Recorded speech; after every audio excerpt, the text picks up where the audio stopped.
नेपाल है। नेपाल एक landlocked country है। लैंडलॉक उसे कहते हैं जो चारों ओर से भूमि से घिरा हो, और ये एक बफर देश है। बफर देश उसे कहते हैं जो दो बड़े देशों के बीच का एक छोटा देश होता है, बफर देश। तो जब नेपाल में नेपाल पहले बहुत ही शक्तिशाली हो गया था। मुगलों के पतन के बाद नेपाल के गोरखा शासक बहुत ही योद्धा थे, वो लोग बहुत ही वीर हो गए थे।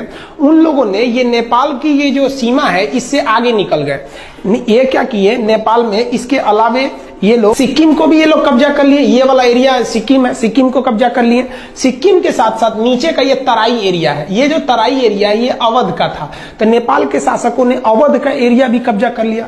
फिर ये आगे बढ़ के ये कुमायूं, उत्तराखंड का इधर का एरिया है कुमायूं, कुमायूं को कब्जा कर लिया। इधर गढ़वाल को कब्जा कर लिया। कुमायूं और गढ़वाल को मिला देते हैं तो उत्तराखंड हो जाता है। इन दोनों को कब्जा कर लिया। और यहां थी सतलज नदी और ये थी तीस्ता नदी। तो नेपाल की जो सीमा बन गई वो सतलज नदी से लेकर कहां तक हो गई, ये तीस्ता नदी तक हो गई। ये यहाँ टी लिख देते हैं, तीस्ता, एस फॉर सतलज। सतलज से तीस्ता नदी के बीच में इनकी क्या हो गई, सीमा बन गई। इतना लंबा इनका क्षेत्र हो गया। इन बढ़ते साम्राज्य को देखते हुए ब्रिटिशर्स, उस समय तो हम लोग स्वतंत्र थे नहीं, इंग्लैंड का कब्जा था हमारे ऊपर, तो जो ब्रिटिशर्स थे सब इंग्लैंड वाले, उन्होंने इसके साथ युद्ध कर दिया। उस युद्ध को कहते हैं एंग्लो नेपाल वार, आंग्ल नेपाल युद्ध। यह युद्ध चला 1814 से लेकर 1816 के बीच में। इस युद्ध में गोरखा बहुत वीरता से लड़े, लेकिन अंग्रेजों का हथियार अच्छा था, उनकी स्ट्रेटजी अच्छी थी। अंततः अंग्रेजों की जीत हो गई और 1816 में एक संधि साइन हुआ। उस संधि यानी समझौते का नाम था सुगौली की संधि। अब आपसे क्वेश्चन ये पूछ सकता है कि सुगौली की संधि कब साइन हुई थी, तो देखिए सुगौली की संधि साइन हुई थी 1815 में, याद रखिएगा। और वो इंप्लीमेंट यानी कब उसको अमल में लाया गया, कब से वो लागू हो गया, तो वो 1816 से। तो आप 1816 ही याद रखिएगा क्योंकि उसी दिन से वो लागू हुआ था। एक क्वेश्चन और पूछता है कि सुगौली कहां पे है, तो सुगौली बिहार के चंपारण में है। यहीं पे समझौता हुआ था गोरखा और अंग्रेजों के बीच में। इस समझौते के तहत कुछ बातें कही गई थी, उसको समझिए। इस समझौते के तहत कहा गया कि गोरखा लोगों ने जो गढ़वाल जीता है वो अंग्रेजों को वापस करे, कुमायूं वापस करे, तराई का क्षेत्र वापस करे, सिक्किम वापस कर दे। तो जब ये वापस कर देगा तो नेपाल की तो सीमा बदल जाएगी। अब सतलज से तीस्ता थोड़ी रहेगी जब ये वापस कर देगा तो। तब नेपाल की एक नई सीमा का निर्धारण किया गया जिस पर लेकर अभी विवाद चल रहा है। तो उस सीमा का नाम क्या है, तो समझते हैं हम लोग।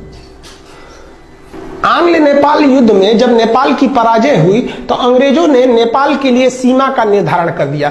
उन्होंने कहा कि उत्तराखंड में जो शारदा नदी है, इसी शारदा नदी को ना नेपाल के लोग काली या महाकाली कहते हैं। तो जो महाकाली नदी है वो यहां से सीमा बनाएगी पश्चिम से, और इस सर में मेची नदी वो नेपाल से ही निकलती है। नेपाल का लास्ट नदी है मेची नदी।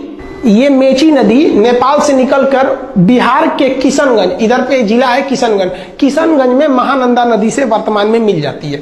तो ये इधर में महाकाली नदी बॉर्डर बन गया और यहाँ पर मेची नदी बॉर्डर बन गया। इन्हीं के बीच में क्या हो गया भैया, नेपाल हो गया। और नीचे में त्रिवेणी, आप पता होगा बिहार के चंपारण में त्रिवेणी बांध है, तो नीचे में त्रिवेणी नदी। तो ये नीचे का एरिया था, वो विवाद का कारण नहीं है। वर्तमान विवाद का काम महाकाली नदी। तो आप समझ गए। अब बात समझते हैं ये क्या चीज है, काला पानी और ये लेपुलेख विवाद, इस सब के बारे में। तो इतना समझे। अब नेक्स्ट स्लाइड में हम समझते हैं, ध्यान से समझिएगा। ये जो ट्रीटी थी, ट्रीटी को अगर आप ध्यान से देखेंगे इस पे, तो हम आपको समझा दिए थे। इंडिया नेपाल के बीच में एंग्लो नेपाल वार 1814 से 16 के बीच हुआ। सिगौली की संधि चंपारण में है 1816 में। कौन कौन से एरिया वापस करना पड़ा था, गढ़वाल, कुमायूं, तराई और सिक्किम का एरिया। नदी कौन कौन सी हो गई, महाकाली नदी से लेके, महाकाली नदी यहां से, और इधर में मेची नदी के बीच में ये हो गया था। आप भले इसका स्क्रीनशॉट ले सकते हैं। पहले जो नेपाल था, पहले का नेपाल की सीमा यहाँ पे क्या थी, सतलज नदी, और इधर में तीस्ता नदी। लेकिन बाद में क्या कर दिया गया, नेपाल की सीमा को, नेपाल के सीमा को, यहाँ पे ये हो गया आपका नेपाल में इधर बना दिया गया मेची नदी को, कि भैया पूरब में आपका मेची नदी और इस साइड में महाकाली नदी। तो ये सुगौली की संधि के बाद का है। नेपाल कहता है कि भैया हम इसी को मानेंगे। तो विवाद कहां से है, इसको मानेंगे। तो समझिए इसके बारे में। हालांकि इसका स्क्रीनशॉट लेना चाहते हैं तो ले सकते हैं, नहीं तो आप एक नोट्स बनाते चलिएगा। विवाद का कारण क्या है, तो उत्तराखंड से हम लोग को मानसरोवर यात्रा की शुरुआत करानी थी हम लोग को। तो मानसरोवर यात्रा कैसे होगा, तो ध्यान से देखिए। मानसरोवर यात्रा के लिए हम लोग एक बहुत लंबा रास्ता तय करते थे। मानसरोवर जाने के लिए हम लोग सिक्किम के यहाँ पर एक दर्रा है जिसका नाम है नाथुला दर्रा। इस नाथुला दर्रा से हम लोग कैलाश मानसरोवर जाते थे। यहाँ शंकर जी का स्थान है कैलाश मानसरोवर पर्वत पर, महाकाल। तो यहाँ हम लोग जाते थे जो श्रद्धालु हैं। तो भारत सरकार ने सोचा कि क्यों ना हम इन लोग को उत्तराखंड के रास्ते पहुंचा दें। यहाँ पर भी एक दर्रा है जिसका नाम है लेपुलेख दर्रा। तो यहां से क्यों ना पहुंचा दे। आप खुद देखिए कि यहां से बहुत फायदा होगा, दूरियां घट जाएंगी। इससे एक और फायदा क्या हो जाएगा कि हम चाइना से फ्यूचर में जब कभी युद्ध होता है तो हम यहां से सेना भी पहुंचा सकते हैं, क्योंकि चाइना का भरोसा करना बेवकूफी होगी। तो भारत सरकार ने यही सोचा कि भैया हम यहां सड़क बना देते हैं। तो भारत सरकार में जितनी भी सीमा पर सड़कें बनेंगी बॉर्डर पे, वो बनाने का काम करता है border road organisation BRO, border road organisation BRO। ये सेना के अंडर में एक संस्था है, यही काम करती है। ये क्या करेगी भैया, बॉर्डर पे सड़कें बना। अब विवाद कैसे हो गया देखिए, यहां पर काला पानी एक जगह का नाम है, काला पानी तक सड़क थी। उस सड़क को आगे बढ़ाकर लेपुलेख दर्रा तक लाया गया। यह सड़क की लंबाई थी 80 किलोमीटर। अब नेपाल कह दिया कि भैया आप ये जो सड़क बनाए हैं 80 किलोमीटर, ये हमारे एरिया में है, क्योंकि काला पानी और लेपुलेख दर्रा, लेपुलेख ये तीनों देशों के सीमा पर है। इधर में नेपाल, इधर में इंडिया, इधर नेपाल, इधर चाइना। तो ये जो आप सड़क बनाए ना, ये सड़क गलत है, ये हमारे एरिया में आप मत बनाइए। नेपाल कह रहा है कि हम सुगौली की संधि को मानते हैं, भारत कह रहा है कि हम भी उसी को मानते हैं। फिर विवाद कैसे हुआ समझिए ध्यान से। देखिए आप इसको समझिए कि नेपाल है, यहां मान के चलिए नेपाल है, ये नेपाल हो गया। और यहां पर उत्तराखंड है, इधर का एरिया ये उत्तराखंड में। जो महाकाली नदी है उसकी 3 शाखाएं हैं। ध्यान से समझिए, आप नक्शा को देखिए। जिसको हम ब्लैक कलर से किए हैं ये नेपाल है, और ये जो रेड कलर से बना दिए हैं ये इंडिया का उत्तराखंड राज्य है। अब सुगौली की संधि कहा गया था कि ये जो ब्लू कलर की नदी आ रही है, ये महाकाली नदी, ये नेपाल और इंडिया का बॉर्डर बनाएगी। दिक्कत इस बात की है कि नदी का उद्गम जो है वो 3 नदियों से मिलकर होता है।